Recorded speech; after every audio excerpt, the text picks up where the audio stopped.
Welcome back to another Retro Rocket Studios video. I'm Mark. I'm Landon. And today we have something kind of exciting. We've been planning this one for a while, so anybody who knows anything about Black Pro Mist type filters to get that Hollywood look, that little fuzzy bloom. The cinematic look. Yeah, this is the video for you because Landon purchased a bunch of these filters to compare. So none of these were sent to us. We're comparing these just for our own kind of scientific endeavor. We want to see which one has the desired effect without the ugly petri dish look in the bokeh, which is what we're calling it. So if nobody's called it before, we coined that. That's ours, Retro Rocket Studios. You heard it here first. So this video we're calling Diffusion Confusion. So let's talk about it. So we're looking at 4 Tiffins, the Black Pro Mist 1/8, the Tiffin Glimmerglass 1/8, the Black Diffusion FX 1/4, and the Digital Diffusion FX 1/4. And then we have some other 2 different brands. We have the Moment Cinebloom here, and we have the Schneider Blackmagic Hollywood. This one is 1/4 and the Cinebloom is 5%. Yes, so one thing, the Schneider Hollywood one is one we've been using the longest. We've owned this one for over a year. Yeah, so we've tested it a bunch. We've used it on a couple Christmas videos, which is where we noticed the ugly little petri dish look, we call it, where they look like the little parasites on the glass in the microscope. The little wormies. Yeah, especially when you're looking at any kind of LED light or a direct light source with the flare, you can see the outline of these like little worms in the flare, which is really ugly and kind of ruins your shot. So these filters are known to remove that digital edge of today's cameras, whether you're using a DSLR or a mirrorless camera. Just the lenses are really sharp, and we're always a lot of people are going after that filmic look, that cinematic look. These are like hot buzzwords that people throw around. So these filters were created as kind of a way to address that, and the history goes back even to the film era, where people would put soft focus filters on the front of their film lenses to get more of a soft look. That's a little bit different, but that's kind of where these started, and that's where I started my research. So a long time ago, Nikon noticed what Mark and I are noticing now about the bokeh. So a lot of these filters, the way that these are made today, are the manufacturers, they'll add imperfections to the filters, like whether it be little dots inside embedded in the glass, or little artifacts, or even micro scratches, things like that. And that's how you get that soft edge, that nice halation or bloom, and the nice flaring and the highlight crossover between the shadows and everything. So basically everything a lens designer tries to eliminate from their lenses, you're trying to put back in. Yeah. So you end up seeing those artifacts in the filter when you have really out of focus areas in the bokeh. And Nikon noticed this a long time ago, and they started experimenting on different filters, and they came up with a chemical process. It was basically an acidic reaction during the glass making process to create a soft focus filter that didn't have any of those imperfections, until basically the EU said that you can no longer have lead in your glass. So all lens manufacturers, Nikon, Canon, you name it, they all had to change the process of how their lenses were being made, and they couldn't use lead in the glass anymore. So with that, the creation of their soft focus filter went away because it wasn't legal anymore. Nowadays, the manufacturing process that we have is just adding those embedded elements like scratches or little dots in the front of the filter to achieve that same look. So if you can find a soft focus filter on eBay, it might have lead in it. Handle with care. But Landon did look at those, but they never made them in a big enough size filter for our lenses. So unfortunately, couldn't test one. Even though we would have been very careful and not died.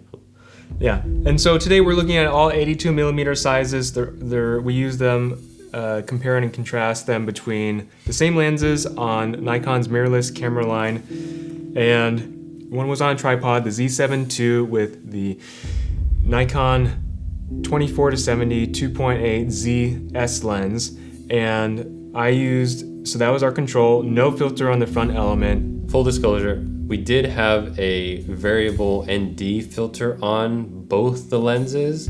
They are both the Polar Pro made ones, so at least that variable was consistent between both our control camera, the Z7, and our hero camera, the Z9. And then getting to the Z9, that's what we put the filters on. So it's the same lens, the 24-70 2.8 ZS lens with the filters, with the Polar Pro ND, variable ND. So when we were testing these, we were basically looking at, number one, how is the bokeh rendered? We're looking at flaring, we're looking at skin textures and dreaminess, and the bloom.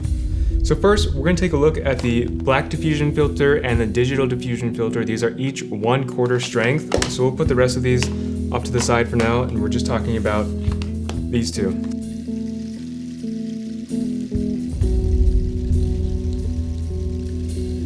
They both do a really good job of taking off the digital edge of our mirrorless cameras today. There's no bloom, so really you're not getting that diffusion effect.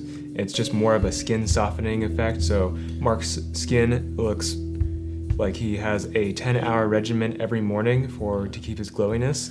The one thing Tiffin says about these is the goal of these is to keep the contrast of the lens rather than washing it out. So that's where the digital diffusion and the black diffusion, that's why you might want these ones, while still maintaining the highlight roll-off and skin softening effect. So these are probably the more subtle ones you could have. However, we did notice in the flares especially, you do see the ugly artifacts. They work two different ways. Just with the digital diffusion FX, you see a horseshoe kind of bacteria looking thing in the Petri dish. And with the black diffusion FX, you get the horseshoe plus little dots in the bokeh balls. And we found each of those pretty distracting and not exactly. But if you don't like flares and you try to avoid getting flares, these ones would be good for you because you're not gonna see that Petri dish effect unless you have a direct light source coming into your lens. Yeah. So if you avoid flares, you're good to go. Yeah. But for us, lowest on the list, I would say. Now we're going to compare the Black Pro Mist 1/8 with the Glimmerglass 1/8. So before we show footage of these two different filters, I first off want to say these are the two that I hear about most, everybody talking about. First, it's always the Black Pro Mist. Oh, you gotta try this. I always use the black blah blah blah. I'm always using the Black Pro Mist 1/8, yada yada yada. That seems most popular, yes. I've been hearing a lot more about the Glimmerglass. I have a few friends that basically swear by it nowadays. Glimmerglass is kind of like, it has little sparkles in the filter, so it's basically glimmery, or like, a little bit more sparkly, a little bit more dreamy like. So let's take a look at those two right now. So really, with the Glimmerglass, the skin tones I think look really nice. You don't see a lot of ugly texture on Marc's skin. It kind of covers up all of his imperfections and it looks really nice. I'd say the contrast looks pretty good on this one too. Mm-hmm. Until you have a direct light source, then it does wash it out. Yeah, I feel like it washes it out quite a bit, a lot more than the Black Pro Mist. I think the Black Pro Mist preserves the contrast in the subject area between the shadows and highlights a little bit better, even though you do get the nice kind of wraparound with the highlights with the Black Pro Mist. But again, when you get to bokeh, how the bokeh is rendered with these filters, the Glimmerglass, you start to see dots in the bokeh balls themselves. And they're faint dots. They're not as extreme as like the digital diffusion or the black diffusion, but there's enough just where I would call it has a Petri dish effect. And again, that's not exactly what we're looking for when we're shooting with these lenses. Like Marc and I, we want to be able to put them on and point our cameras at whatever we want and not have to worry about flagging things or avoiding flares, because sometimes we really like the flares. We like those out of focus bokeh balls. And if it's in the background and you see those dots, it's really distracting. With the Black Pro Mist though, I didn't really see much. I think the way that these Black Pro Mist ones are manufactured are that you see micro abrasions or micro scratches in the filter itself. So you're less likely to see those kind of speckles or the horseshoes or the petri dish effect. More relatable to not having a filter on the lens in the bokeh. Yeah, so the Black Pro Mist is definitely the cleanest looking one. Of the Tiffins. Yeah. The Glimmerglass, it adds, it's sparkly. So that's the Black Pro Mist and the Glimmerglass from Tiffin. Next, let's take a look at the Schneider Hollywood Black Magic 1/4 strength and the Moment Cinebloom 5%. Let's open these babies up. This one, the Schneider Hollywood one, has one of the fattest rings of all of them. I really like how well the Schneider is made. Yeah. I like the construction of this one. Yeah. The construction of the Tiffins are really well made too. Compared to the Cinebloom, the Moment Cinebloom, I feel like it's the weakest construction. It doesn't look the best and it doesn't feel sturdy. It feels very light. Yeah, which light is a good thing, but I also noticed that this metal kind of warps easily and it gets stuck on my front element a lot easier than the other two. Yeah. What are these two adding on each filter? Because this one, so the Schneider one doesn't have the dots. It's got Schneider has dots. But they're clear dots. Yeah. They're not black dots printed. One thing that stands out about the Schneider one is it doesn't have the black or the horseshoe dots printed on. They're more Bubbles. they're more like bubbles in the actual glass. So you can see through it, and when you hold it up to the light, you can see it warping the light itself. So they are clear and you can see through them. So it's not like they're printed dots that are just kind of hazing over the look. It's actually, I don't know how they do it, but it looks like it's a process that is added on top of the glass, kind of like somebody went through with a teardropper and added a clear bubble on top of each of them. As far as the Moment Cinebloom, I'm not sure how this is made. I'm guessing it's similar to the Tiffin Black Pro Mist because they have similar qualities. And even looking at the light, I am seeing a little bit of haziness in it, and so that kind of tells me that there might be some sort of scratching going on. But yeah, let's take a look at the clips then. So this is the Schneider 1/4 versus the Moment Cinebloom 5%. I really like the way the Schneider looks with highlights. Yeah. I think it's one of my favorites. Ooh, there we go. Except when you get into how the bokeh is rendered, those out of focus areas and the flaring. So right now we're seeing it in the flaring. We're seeing those bubbles that Marc was talking about in the bokeh balls of the flare. Yes. And it's distracting. And it's distracting for a different reason than, say, the digital diffusion or the black diffusion, because the Schneider, because you can see through the actual bubbles that they added on top, you can kind of see a little bit of a rainbow effect. Like one side of the bubble clearly has red on it, and then it goes to, orange, yellow, green, blue. So because it's a warped effect on the glass, we're getting extra colors also in there in each of the little bubbles, which is kind of ugly. Yeah, and then with the bubbles, you see a clear ring around them. But without the flares though, it looks really solid. I like the way that the light washes out the contrast, but then if you don't have a direct light source, the Schneider, it looks like it holds up the contrast pretty well still. Yeah. Like especially the green poncho, the darker part of it in the shadows. So I'd say it's not as washed out as the Cinebloom, but because the flare characteristic, especially with the rainbow bubbles, that's not helpful at all. Yeah. Cinebloom looks pretty good though.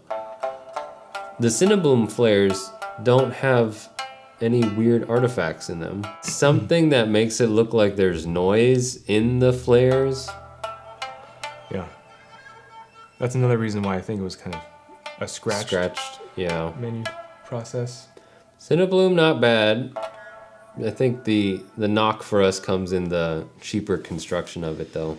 Yeah, It just feels- the overall feel and the fact that I have such It a gets hard stuck. time taking it off of my lens afterwards. Is this the one that got stuck for us? Yeah, a long time ago. Yeah, Oh. it got stuck, and I ended up leaving it on because I could never take it off. And then one day I just tried really, really hard. So out of all of this, which ones are your favorites? Yeah, I like the Black Pro Mist. I don't think I wanted to like the Black Pro Mist because how popular it is, so I thought surely one of these other ones was gonna beat it. Think it's the most consistent overall in the shadows for the contrast and even in direct light. The flare looks the cleanest for sure. There's no Petri dish artifacts in there. Yeah, Black Pro Mist is pretty good. And this is the 8th one. They do make it in a quarter, so if you want it even stronger, you can get that. But I think the 8th does a nice job.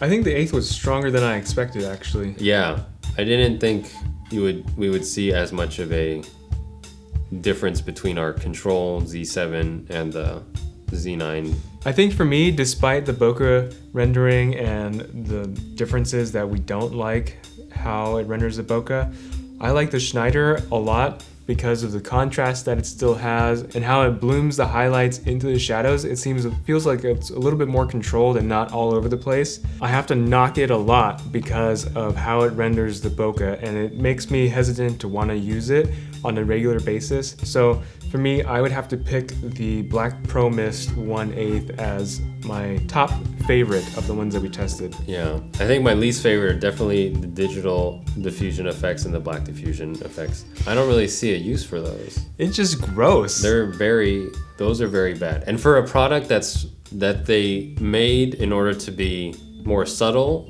and maintain the contrast without washing things out too much, and their goal was just to get the highlight roll off, I think that one performs the worst because it's got the ugliest flares in it and they're super noticeable. Like when we say Petri dish, that's what it is. Yeah. Yeah. Cinebloom is not bad. I think in a pinch I would use that one. Since we both like the Black Pro Mist a lot, we ended up filming this YouTube video with the Black Pro Mist 1/8. So everything that you're seeing here in this A-roll and the talking head, it's all from the Black Pro Mist 1/8. Yeah, looks good. I like it. I think I'd buy the Black Pro Mist, probably in an 1/8. Yeah. Yeah, I agree. Yeah. So there you have it. That is our diffusion confusion, the good, the bad, and the ugly. If you like this video, go ahead and like, subscribe. Let us know which is your favorite diffusion filter to use or your diffusion filter of choice in the comments below. I'm really excited to see if there's one that we haven't tried that maybe we should go out and buy and test it ourselves against the Black Pro Mist and the Schneider. I'm going to be returning all the ones that we don't like so I can get some of my money back. And yeah, looks like the Black Pro Mist is the reigning champion for a reason. Happy to see you guys in another video.